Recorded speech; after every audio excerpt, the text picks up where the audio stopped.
నమస్కారం. ఘంటారావానికి స్వాగతం. ముందుగా ప్రధాన అంశాలు. 2047 నాటికి $2.4 ట్రిలియన్ ఆర్థిక వ్యవస్థే లక్ష్యమన్న సీఎం. గతేడాది కన్నా 4.03% వృద్ధి సాధించామని వెల్లడి. 8వ వేతన సంఘం ఏర్పాటుకు కేంద్ర కేబినెట్ ఆమోదం. 2026 జనవరి 1 నుంచి పెరగనున్న ఉద్యోగుల జీతాలు.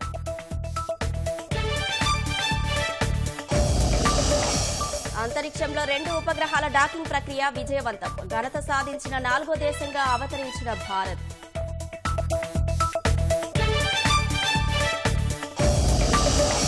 ఫార్ములా ఈ కేసులో కేటీఆర్ ను సుదీర్ఘంగా విచారించిన ఈడీ. 7 గంటల పాటు ప్రశ్నల వర్షం. ఏ తప్పు చేయలేదన్న మాజీ మంత్రి. 3 నెలల్లోపు కొల్లేరు సరిహద్దులు ఖరారవుతాయన్న ప్రభుత్వం. మార్చి 19 లోపు తదుపరి నివేదిక ఇవ్వాలని సుప్రీంకోర్టు ఆదేశం. సైఫ్ అలీఖాన్ కు ప్రాణాపాయం లేదన్న వైద్యులు. సీసీ కెమెరాతో కత్తితో దాడి చేసిన నిందితుడు గుర్తింపు.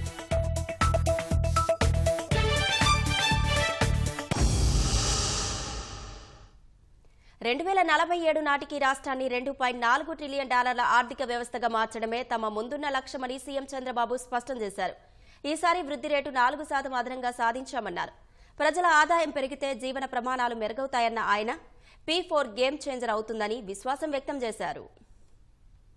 స్వర్ణాంధ్ర విజన్ డాక్యుమెంట్ 2047 ద్వారా రాష్ట్ర ప్రగతికి ప్రణాళికలు వేశామని సీఎం చంద్రబాబు మరోసారి పునరుద్ఘాటించారు. రాష్ట్ర వృద్ధి రేటుపై సచివాలయంలో మీడియా సమావేశం నిర్వహించిన ఆయన ప్రతి వ్యక్తి, కుటుంబం, సమాజం ఆనందంగా ఉండాలన్నదే తమ ప్రభుత్వ లక్ష్యమని వెల్లడించారు. అందుకే P4 విధానం అమలు చేయాలని నిర్ణయించామన్నారు. స్వర్ణాంధ్ర విజన్ డాక్యుమెంటుకు 16 లక్షల మంది స్పందించారని, జాతీయ విజన్ డాక్యుమెంటుకు కూడా అన్ని స్పందనలు రాలేదన్నారు. దాని ఆధారంగానే 10 సూత్రాలు రూపొందించామని తెలిపారు. నేను సమాజాన్ని ఒక నిర్దిష్టమైన విధానంతో, ఒక విజన్తో ఎవ్రీ వ్యక్తి ఆనందంగా ఉండాలి, ఎవ్రీ కుటుంబం ఆనందంగా ఉండాలి, సమాజం ఆనందంగా ఉండాలి. అదే wealthy, healthy, happy family. That is my goal. అందుకే P4 అన్నాను. జీరో పావర్టీ, ఆర్థిక అసమానతలు తగ్గించడం కోసం నిరంతరం పనిచేయడం. P4 అనేది ఒక గేమ్ చేంజర్ గా తయారవుతుంది. P3 is a game changer in creating wealth. సంపద సృష్టించడానికి P3 పనిచేసింది. P4 అనేది జనాభాని ఒక ఆస్తిగా తీసుకుని అందరిని ఎంపవర్మెంట్ చేసి వాళ్ళ శక్తి సామర్థ్యాలు పెంచి శాశ్వతంగా వాళ్ళని ఆర్థికంగా పైకి తీసుకొస్తే that is the best society in the world. I strongly believe దానికోసమే పనిచేస్తున్నాం. గతేడాదితో పోలిస్తే ఈసారి 4.03% వృద్ధి సాధించామని సీఎం అన్నారు. ఈసారి వృద్ధి రేటు 12.94%గా ఉంటుందని అంచనా వేస్తున్నట్లు చెప్పారు. సంవత్సరం గ్రోత్ రేటు రఫ్ గా ఎస్టిమేట్ చేసింది 12.94. 12.94 పెరిగిన దానికి 4.03 కంపేర్ టు లాస్ట్ ఇయర్. దానివల్ల దీన్ని 4 రెట్లు మీరు పెంచుకోవచ్చు. ఆ ఫిగర్ నేను చెప్పిన ఫిగర్ని 5వ సంవత్సరం 2809. అంటే 5వ సంవత్సరానికి 5%, 4%గా నాకు చూస్తే మోర్ దెన్ 12,000 కోట్ల రూపాయలు అదనంగా వస్తుంది. ఓన్లీ ఆదాయం వరకే. ఒకటి FRBM, ఒకటి స్టేట్ ఓన్ రిసోర్సెస్ టాక్సేషన్ ద్వారా వచ్చే ఆదాయం. 2 కలిపితే 3,23,000 నేను ఖర్చు పెట్టచ్చు లాస్ట్ ఇయర్ వచ్చే కొందికి. దట్ ఈజ్ వేర్ మన బడ్జెట్ ని మనం ప్లాన్ చేసుకోవడం, మళ్ళా దాన్ని వెల్ఫేర్ ఖర్చు పెట్టడం. ఇదే కానీ ఊహించుకుంటే ఈ డబ్బులు నాకు రాలేదనుకోండి, నేనేం చేయాలి? అప్పు చేయాలి. అప్పు చేస్తే ఏమవుతుంది? సర్వీసింగ్ చేయాలి. డెట్ సర్వీసింగ్, అప్పు కట్టాలి, వడ్డీ కట్టాలి, మళ్ళా దానికి అప్పు చేయాలి. కంటిన్యూగా నిరంతరం డెట్ ట్రాప్లో చిక్కకపోయి కడానా డబ్బులు ఇచ్చేవాడు ఉండడు. అనేక సమస్యలు వస్తాయి. This is the beauty of this. మీరు గుర్తుపెట్టుకోవాల్సింది. నేను అందుకని మా వాళ్ళందరినీ డ్రైవ్ చేస్తున్నా.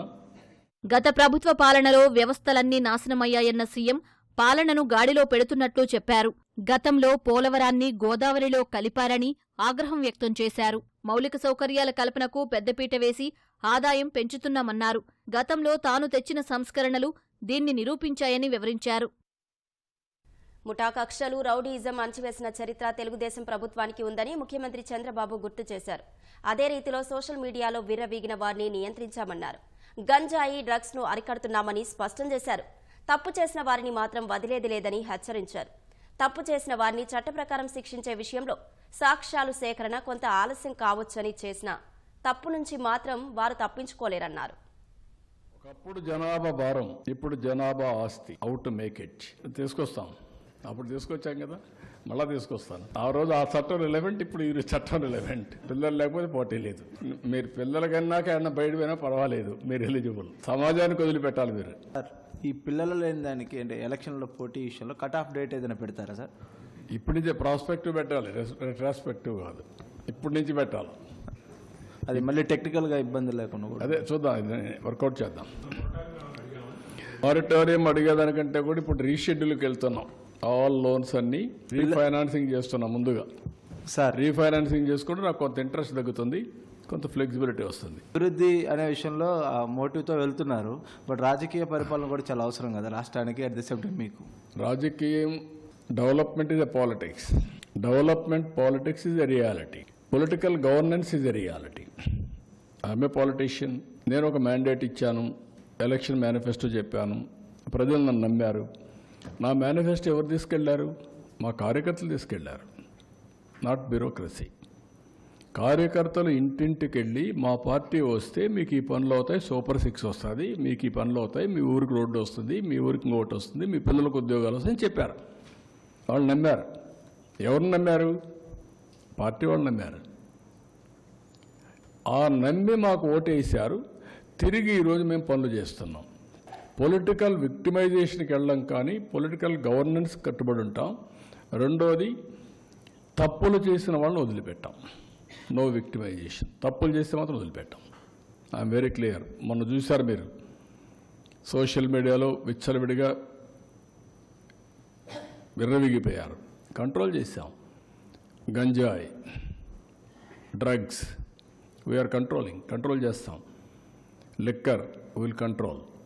ఏదైనా సరే అవతల వాళ్ళు చేసిన తప్పులన్నీ కంట్రోల్ చేసి, లా అండ్ ఆర్డర్ మెయింటైన్ చేసి, మళ్ళీ కావాలని చేస్తే మాత్రం ఎవరిని వదిలిపెట్టాం. తెలుగుదేశం పార్టీకి ఒక సాలిడ్ చరిత్ర కూడా ఉంది. ముఠా కక్షలు, మత కలహాలు, లేకపోతే తీవ్రవాదం, రౌడీయిజం అన్ని అణిచివేసి ఇప్పుడు నెక్స్ట్ లెవెల్కి వెళ్తున్న డ్రోన్, సీసీటీవీ కెమెరాస్ పెట్టి కంట్రోల్ చేస్తాం. అది నిరంతరం ఉంటుంది, ఒక రోజుతో అయిపోయేది కాదు. దానికి కూడా ఎవిడెన్స్ అన్ని ఎస్టాబ్లిష్ చేసుకొని ఏది చేసినా కూడా పగడ్బందీగా చేయాల్సిన అవసరం ఉంది. పనిష్మెంట్ ఉండాలి, పగడ్బందీగా ఉండాలి. చట్టాలు అనేటివి మనం చూడాల్సిన, గుర్తుపెట్టుకోవాల్సింది, టెంపరవరీగా కొంతమంది తప్పించుకోవచ్చు, కానీ తప్పు చేయని వాడు పనిష్మెంట్ రాదు వీళ్ళంత వరకు. That is the beauty of our చట్టం. తప్పు చేసిన వాడు తప్పించుకోలేడు, చేయని వాడికి పనిష్మెంట్ రాదు, తప్పు చేసిన వాడు తప్పించుకోలేడు. It is a matter of time. కొన్ని రోజులు ఎస్కేప్ అవుతారు. ఎప్పుడో ఒకసారి వాళ్ళ లైఫ్ అంతా కూడా తప్పు చేసిన వాడికి తప్పదు. నేను ఎప్పుడో ఒకసారి అనేవాడిని, రాయలసీమలో పోస్ట్ మార్టం క్రియేట్ చేసిన వాడికి పోస్ట్ మార్టం తప్పదని. పోస్ట్ మార్టంకు కారకులైన వాడికి, అంటే ఒకరిని చంపిన వాడికి వీడికి కూడా పోస్ట్ మార్టమే. ఎవరు వదిలిపెట్టరు. 4 చంపితే నలుగురిలో ఎవరికైనా కోపం వస్తుంది.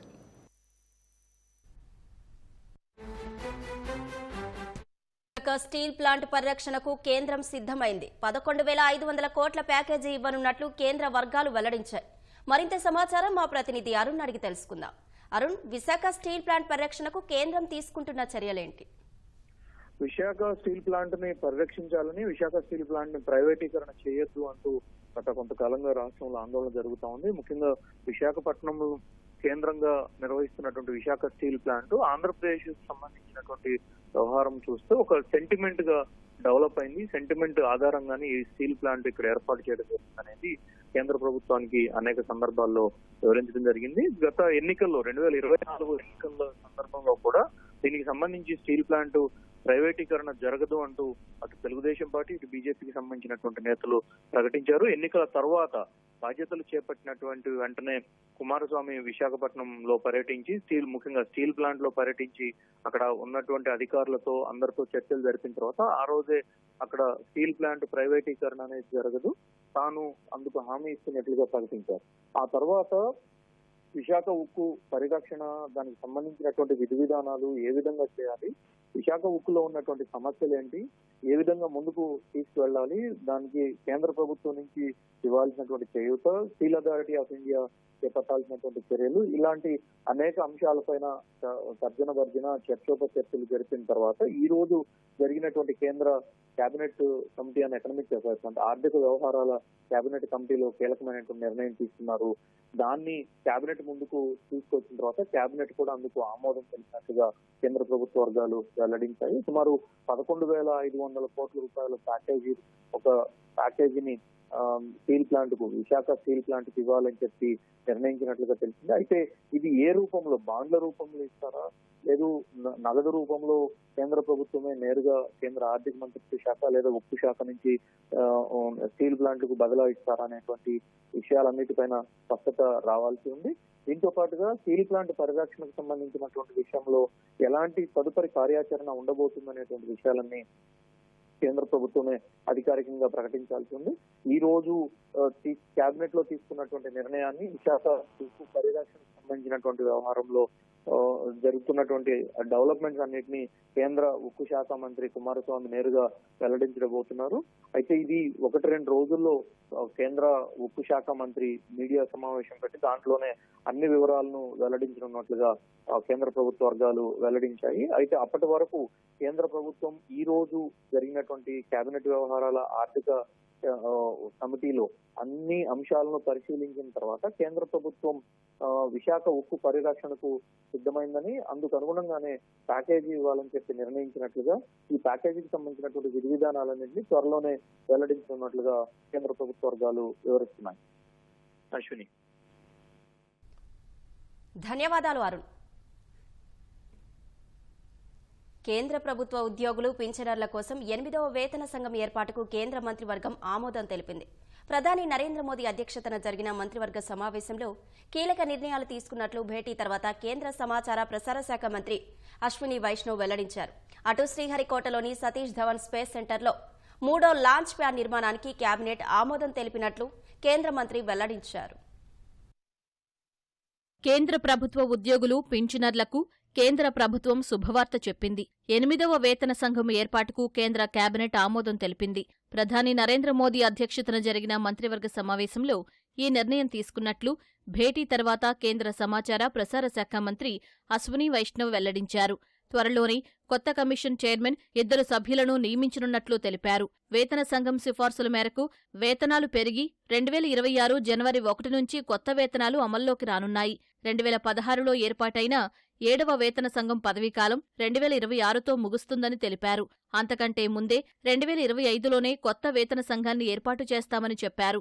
ఇందుకోసం రాష్ట్ర ప్రభుత్వాలు, పీఎస్యూలు నుంచి సిఫార్సులు తీసుకుని సమీక్షిస్తామని కేంద్ర మంత్రి చెప్పారు. माननीय प्रधानमंत्री जी ने केंद्र सरकार के सभी कर्मचारियों के लिए 8th सेंट्रल पे कमीशन को मंजूरी दे दी है। 1947 से अब तक 7 पे कमीशन हुए हैं। 2016 में लास्ट पे कमीशन 7th पे कमीशन स्टार्ट हुआ था, तो 2026 में इसका टर्म कंप्लीट होता है। उससे वेल बिफोर 2025 में 8th पे कमीशन स्टैब्लिश करने से सफिशिएंट टाइम मिलेगा so that the recommendations can be received well before the completion of the period of 7th pay commission.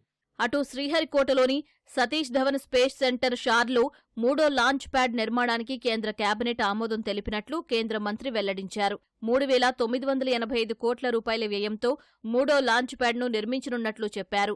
ఎన్జీఎల్వీ LVM-3 ప్రయోగాలకు అనుగుణంగా 3వ లాంచ్ ప్యాడ్ నిర్మాణాన్ని చేపట్టనున్నట్లు తెలిపారు. ఇది భవిష్యత్తులో భారత మానవ అంతరిక్ష ప్రయాణాల ప్రయోగ సామర్థ్యాన్ని కూడా పెంచుతుందని పేర్కొన్నారు. ఎన్జీఎల్వీ ద్వారా భారీ ఉపగ్రహాలను కక్షలోకి ప్రవేశపెట్టే అవకాశం ఉంటుందన్నారు. 4 ఏళ్ల వ్యవధిలో దీనిని పూర్తి చేయాలని లక్ష్యంగా పెట్టుకున్నట్లు కేంద్ర మంత్రి వెల్లడించారు. तो आज कैबिनेट में माननीय प्रधानमंत्री जी ने 3,985 करोड़ रुपीस की कॉस्ट से 3rd लॉन्च पैड सैंक्शन किया है, जो कि देश के लिए स्पेस इंफ्रास्ट्रक्चर में बहुत एक इम्पोर्टेंट माइलस्टोन साबित होगा। आप फर्स्ट और सेकंड लॉन्च पैड को अगर देखेंगे, उससे कई ज्यादा कैपेसिटी इसकी है। अगले 30 वर्षों को ध्यान में रखते हुए इस इंफ्रास्ट्रक्चर की डिजाइन की जा रही है। आप सब जानते हैं कि 2 बड़े मिशन लिए गए हैं, जिसमें भारत अंतरिक्ष स्पेस स्टेशन बनेगा और बाय 2040 मून पर भारतीय पहुंचने की एक बड़ा जो मिशन हाथ में लिया हुआ है, उसमें थर्ड लॉन्च पैड का बहुत बड़ा रोल रहेगा।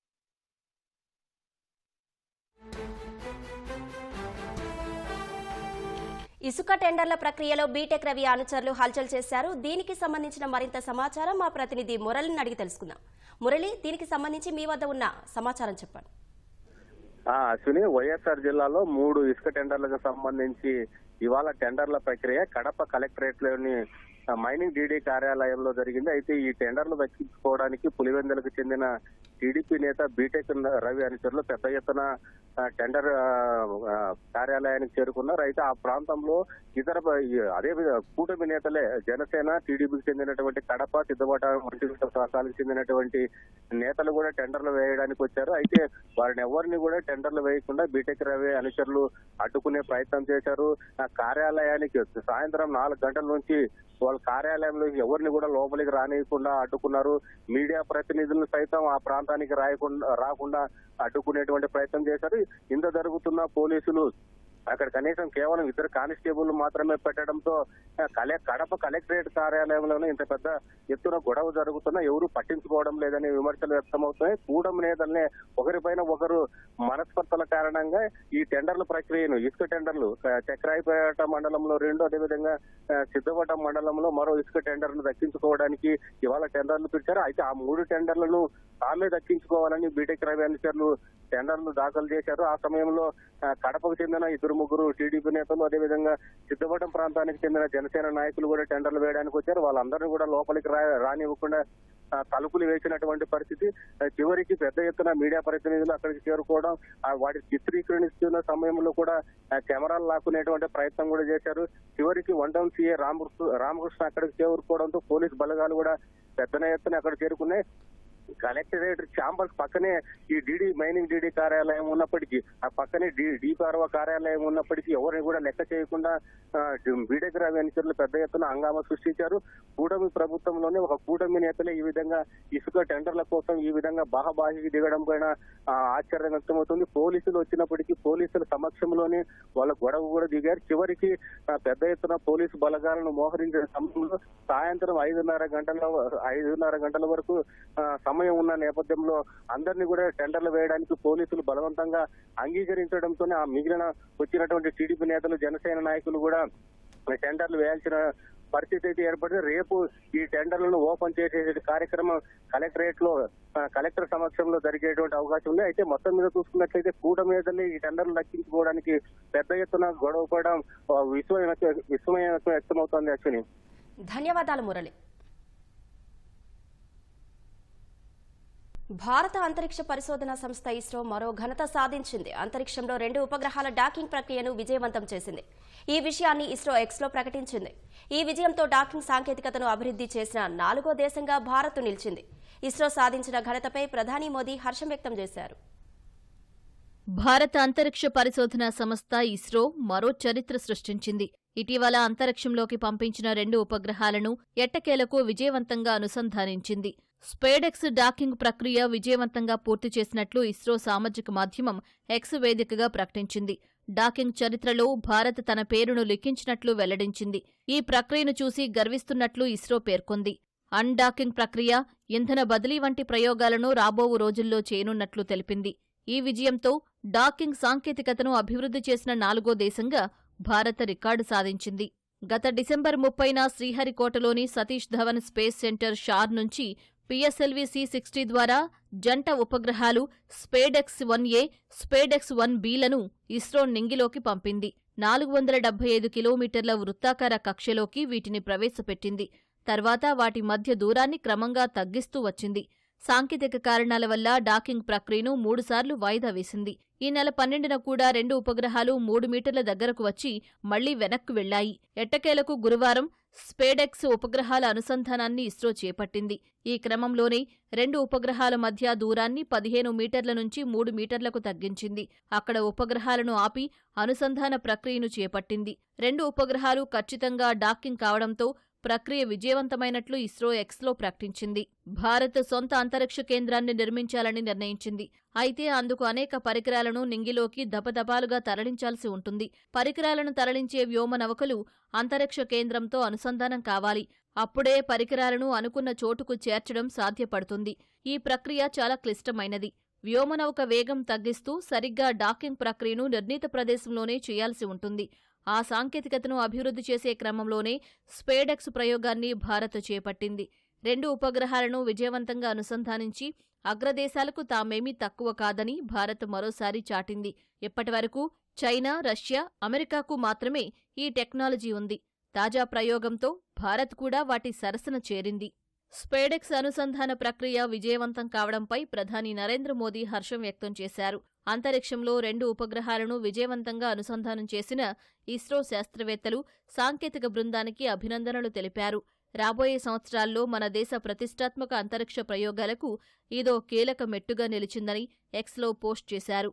కేంద్ర సైన్స్ అండ్ టెక్నాలజీ శాఖ మంత్రి జితేంద్ర సింగ్ కూడా ఇస్రో శాస్త్రవేత్తలకు అభినందనలు తెలిపారు. మరో 2-3 నెలల్లో కొల్లేరు సరిహద్దులను ఖరారు చేయనున్నట్టు రాష్ట్ర ప్రభుత్వం సుప్రీంకోర్టుకు తెలిపింది. 2024 అక్టోబర్ నుంచి ఇప్పటి వరకు సుమారు 5,000 ఎకరాల్లో ఆక్రమణలు తొలగించినట్లు కోర్టుకు నివేదించింది. మిగిలిన ఆక్రమణలు కూడా తొలగించే పనిలో ఉన్నట్లు చెప్పింది. కొల్లేరు సరస్సు సరిహద్దుల వ్యవహారంపై సుప్రీంకోర్టులో మరోసారి విచారణ జరిగింది. ఈ విచారణలో 2024 డిసెంబర్లో విచారణ తర్వాత ఆక్రమణలు తొలగించేందుకు చేపట్టిన చర్యలపై రాష్ట్ర ప్రభుత్వం కోర్టుకు అఫిడవిట్ సమర్పించింది. ఇందులోనే కొల్లేరు సరిహద్దులను ఖరారు చేయడంపై కార్యాచరణను నివేదించింది. ఈ అఫిడవిట్ను పరిశీలించిన కోర్టు తదుపరి నివేదిక దాఖలు చేయాలని ఆదేశిస్తూ విచారణను మార్చి 19కి వాయిదా వేసింది. లై డిటెక్టర్ పరీక్షలు ఇద్దరం చేయించుకుందామంటూ బీఆర్ఎస్ కార్యనిర్వాహక అధ్యక్షుడు కేటీఆర్ తెలంగాణ ముఖ్యమంత్రి రేవంత్ రెడ్డికి సవాలు విసిరారు. ఈడీ విచారణ ముగిసిన అనంతరం మీడియాతో మాట్లాడిన కేటీఆర్ లైవ్లో లై డిటెక్టర్ పరీక్షలను నేను సిద్ధమంటూ సవాల్ చేశారు. మళ్లీ విచారణకు రావాలని ఈడీ పిలవలేదన్న ఆయన పిలిస్తే వస్తానని కేటీఆర్ పేర్కొన్నారు.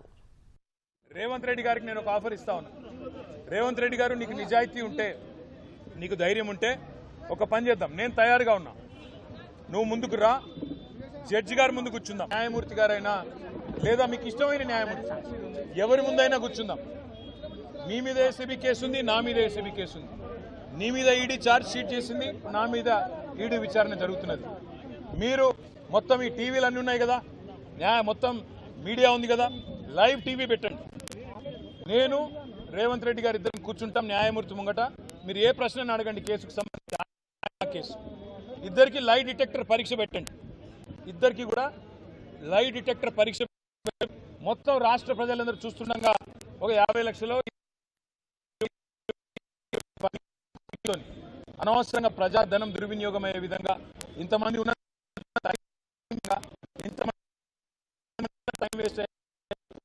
సాధింపు విచారణ. బాలీవుడ్ నటుడు సైఫ్ అలీ ఖాన్ ను కత్తితో పొడిచిన దుండగుని గుర్తించినట్లు పోలీసులు ప్రకటించారు. దొంగతనానికి వచ్చిన వ్యక్తి సైఫ్ అలీ ఖాన్ పై దాడి చేసినట్లు ప్రాథమికంగా నిర్ధారించారు. అతన్ని పట్టుకునేందుకు 10 బృందాలు ఏర్పాటు చేశారు. సైఫ్ కు విజయవంతంగా శస్త్రచికిత్స చేసి కత్తిని తొలగించినట్లు తెలిపిన ముంబై లీలావతి ఆసుపత్రి వైద్యులు ప్రమాదం నుంచి బయటపడ్డారని ప్రకటించారు. ప్రముఖ బాలీవుడ్ నటుడు సైఫ్ అలీ ఖాన్ పటౌడీపై గురువారం తెల్లవారుజామున గుర్తు తెలియని వ్యక్తి దాడి చేశాడు. ముంబై బాంద్రాలోని తన నివాసంలో సైఫ్ అలీ ఖాన్, ఆయన భార్య కరీనా కపూర్ ఖాన్ పిల్లలతో కలిసి రాత్రి నిద్రిస్తున్న సమయంలో ఒక దుండగుడు వారి ఇంట్లోకి ప్రవేశించాడు. తెల్లవారుజామున 2:30 గంటల సమయంలో అలికిడి కావడంతో నిద్రలేచిన సైఫ్ దుండగుణ్ణి నిలువరించే ప్రయత్నం చేశారు. ఈ క్రమంలో ఇద్దరికీ ఘర్షణ జరగ్గా గుర్తు తెలియని వ్యక్తి పదునైన ఆయుధంతో సైఫ్ను పలుమార్లు పొడిచి పారిపోయాడు. కత్తిఘాట్లకు గురైన సైఫ్ అలీ ఖాన్ను ఆయన కుటుంబ సభ్యులు వెంటనే ముంబైలోని లీలావతి ఆసుపత్రికి తరలించారు.